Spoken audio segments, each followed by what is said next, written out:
If you supplement with glycine, you get plenty of NMDA receptor stimulation to improve your sleep quality, but your libido will be sufficiently heightened as well. So you get the dirty done and then you fall asleep. I mean, what more do you want as a man and probably as well as a woman? There's a couple of amino acids you can look into, including glycine, 500 to 1500 milligrams before bed.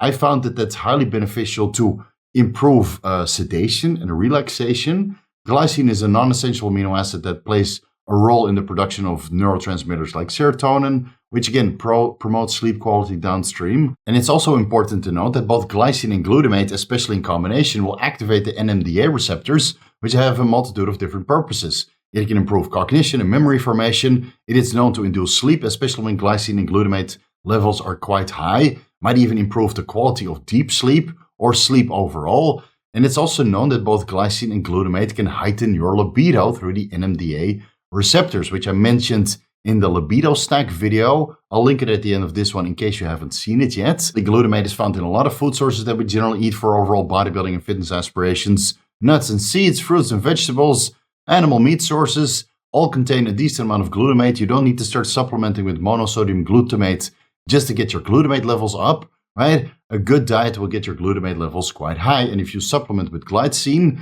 you get plenty of NMDA receptor stimulation to improve your sleep quality, but your libido will be sufficiently heightened as well. So you get the dirty done and then you fall asleep. I mean, what more do you want as a man and probably as well as a woman?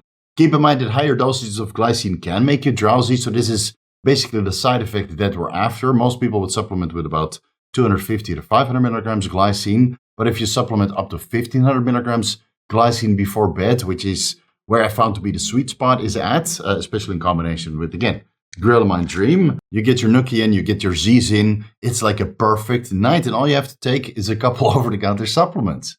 All right, we have L-Theanine, let's say 100 to 500 milligrams before bed. L-Theanine is naturally found in tea leaves. It's known to have a calming effect. It might improve sleep quality if you take it before bedtime, can promote relaxation and reduce anxiety to a certain extent. But from my personal experience, I found that L-Theanine supplementation is basically a budget, a less effective form of glycine. Still, the evidence is there. It might increase dopamine levels and serotonin levels as well. And that's why you can generally find L-Theanine in most of the nootropics or cognitive boosting supplements that are out there, including Gorilla Mind Respawn and Gorilla Mind energy drinks, right? I think I'm on, 75 milligrams L-Theanine right now, and I'm not exactly sedated or relaxed. I'm very productive. My dopamine levels must be sky high, but it could also be the copious amounts of L-tyrosine that I'm running at the moment. Okay, so it's something you can look into. I've run it separately, but I found glycine to be a lot more effective than L-Theanine. Next on the list, ways to reduce your overall cortisol levels besides taking magnesium and zinc. Ashwagandha root extract, specifically the KSM66 version, which seems to be the most studied. Now, dosages range anywhere between 150 to 450 milligrams before bed. I found that 300 milligrams ashwagandha root extract is more than sufficient to reduce my cortisol levels, especially when you sleep outside of your circadian rhythm. So again, when you go to bed late at night, let's say 3 o'clock, 4 o'clock in the morning, a low dose of 300 milligrams ashwagandha root extract, let's say at 3 o'clock in the morning, suppresses cortisol, allows you to fall asleep. There's some scientific evidence that ashwagandha root extract can increase GABA and serotonin levels. Of course, there's evidence that it can increase testosterone levels. So if you're currently not on TRT or anything above that, like super physiological testosterone levels, and including HCG monotherapy, then ashwagandha root extract can be highly beneficial to raise your testosterone levels. Just keep in mind that there are some rare instances of documented anhedonia and liver damage due to ashwagandha root extract supplementation. So keep that in mind. Do your due diligence researching about these known side effects that might occur in 1% or 0.5% of the cases. They can happen, so be aware of them. Still, I found that ashwagandha root extract really shines when you sleep outside of your circadian rhythm when it comes to improved sleep quality, just like phosphatidyl serine coming from sunflower lecithin, not from soy, right? You don't want any soy in your body with complementary phytoestrogens. If you want to supplement with phosphatidyl serine, go with the sunflower lecithin form, which might also improve your overall semen volume, right? So that's a added bonus benefit of going with the sunflower lecithin form. Phosphatidyl serine, just like ashwagandha root extract, is known to reduce cortisol levels and promote relaxation if you take it before bed. Dosages range between 200 to 600 milligrams. Personally, I found that a lower dose of ashwagandha root extract with a higher dose of phosphatidyl serine seems to be the most beneficial to reduce cortisol levels and improve overall sleep quality. So let's say 300 milligrams ashwagandha root extract and 600 milligrams phosphatidyl serine. Maybe that's because I work too much. Maybe that's because I train too hard. Maybe that's because I'm chronically stressed, which, well, honestly, no, my stress levels are quite low. If anything, I have self-imposed stress, but that's quite manageable, especially using these supplements. Now, phosphatidyl serine are found in high concentrations in the brain, and there it's involved in a variety of functions, including cell membrane fluidity, neurotransmitter release, and cellular signaling. So it's a no-brainer if you think about or care about your cognition to supplement with a little bit of phosphatidyl serine here and there, ideally before bed, right, to help you fall asleep. Now, there's a lot of extracts besides the ashwagandha root extract that we can discuss. I've tried all of these in various dosages. Some of them worked a little bit, some of them didn't really work, even when I mega dosed it, twice the recommended dose or maybe even 3 times. And all of these are said to improve overall sleep quality by promoting relaxation or reducing anxiety or increasing levels of GABA in the brain, which again helps with sedation and the onset of sleep. So all of these function to similar extents. Some of them contain a decent amount of antioxidants in the form of flavonoids, which helps with reactive oxygen species and overall organ health downstream. So there's a reason to try and experiment with all of them in various dosages. But from my personal experience, again, glycine, melatonin, 5-HTP, vitamin B6, P5P, those are your go-tos. And these extracts are just a cherry on top, which is a perfect segue to cherry tart extract, 400 to 900 milligrams before bed, or cherry tart juice concentrate, 250 to 500 milliliters before bed. And the reason why cherry tart or sour cherry is so beneficial to improve overall sleep quality is because it contains melatonin, you dummy.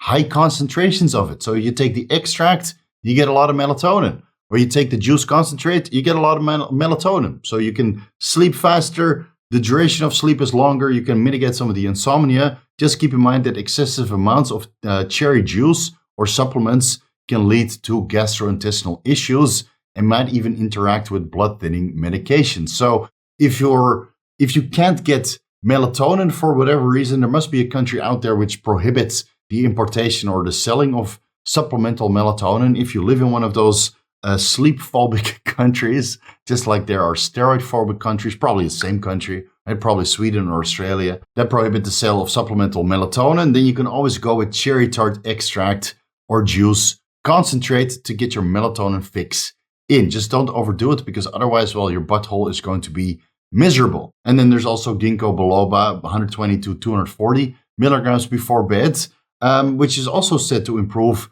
sleep quality. But just like L-Theanine, Ginkgo Biloba is usually found in nootropic or cognitive boosting supplements like Gorilla Mind Respawn or Gorilla Mind Energy Drink. And that's what I'm running right now. That's why I'm so highly cognitive. So I would look into Ginkgo Biloba as its for its nootropic effects and not for its sleep-inducing effects. But maybe when the L-tyrosine and the caffeine and all of these dopaminergic agents wear off, maybe then the Ginkgo Biloba and L-Theanine can actually help you fall asleep and kind of take the edge off of being so highly productive for the previous 4 to 6 hours. And I think that pretty much wraps it up. If I forgot a particular over-the-counter supplement that you really enjoy, that really helps you improve your overall sleep quality, let me know down below in the comment section. I would like to know, maybe I can include it in the best practices video. Again, if I overlooked it, don't mention ZMA. That contains zinc, monomethionine acetate, magnesium, and vitamin B6, P5P. And I think, if I remember correctly, if the Alzheimer is not kicking me in the butt right now, I think I covered in this video vitamin B6, P5P, and magnesium and zinc. All right, so don't mention ZMA in the comment section. All right, if I forgot something, let us know down below. For now, these are the over-the-counter supplements which work to a certain extent to improve your sleep quality. I hope it was helpful. Hope you can get the job done by sleeping 8 to 9 hours and be super anabolic. Oh, and if for whatever reason you're able to kick your zolpidem or diazepam or alprazolam habit after watching this video, you're switching from Ambien, Xanax, or Valium to over-the-counter supplements to help you improve your sleep quality and stay asleep and help with relaxation and recovery throughout the night, waking up super refreshed and not groggy, thinking about dosing again later in the day. Let us know down below in the comment section, because Ambien, Valium, and Xanax are not really sustainable and deleterious for your health. We'll still discuss them in part 2 of this sleep deep dive video series, so stay tuned for that. Should be up in about a week or so. For now, we're out of time. Thank you guys so much for watching. You can find everything that I'm associated with down below in the YouTube description section. Again, link to all of the supplements which I just discussed will be in the comment section with discount codes. So if you want to try one of them or a multitude of them, feel free to use the discount codes to save yourself some money in the process while shopping online. Vigorous crew, you guys know what to do. A front double bicep for you guys. I mean, honestly, all you need is Gorilla Dream, maybe a little bit of glycine and 5-HTP, maybe some growth hormone, here and there, and maybe some Cialis and DHT cream. But that was a subject from a different video, right? That was a good topic. I know you guys like that. So if you want to improve sleep quality and nighttime erections, watch this video again and then watch that other video. And man, you sleep and you wake up rock hard. Okay, thank you guys so much for watching, and I'll see you in the next video.